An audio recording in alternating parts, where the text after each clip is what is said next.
హైదరాబాద్లో చోరీకి గురైన టూ వీలర్ వాహనాలను రికవరీ చేసినట్లుగా చిలకలగూడ పోలీసులు తెలిపారు. ఇక కె శ్రీనివాస్ అనే వ్యక్తి ఈ వాహనాలను దొంగిలించినట్లుగా పోలీసులు గుర్తించారు. ఈ మేరకు నిందితుడి నుంచి 18 టూ వీలర్ వాహనాలను స్వాధీనం చేసుకున్నట్లుగా, వాటి విలువ సుమారు 10 లక్షలు ఉండొచ్చునని పోలీసులు వెల్లడించారు. ఈ టూ వీలర్ వెహికల్స్ మిస్ అవుతూ ఉన్నాయి.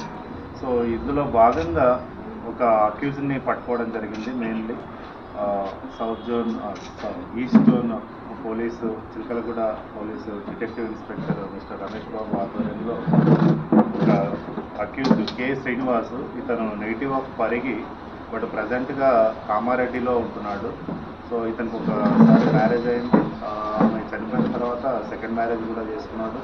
ఆమెతో కూడా కొన్ని రోజులు కలిసి ఉండి మళ్ళీ తర్వాత ఆ అమ్మాయి వెళ్ళిపోయినప్పుడు మళ్ళీ తర్వాత 3 monthsకి మళ్ళీ అక్కడ వెళ్ళి కామారెడ్డిలో నివసిస్తున్నాడు.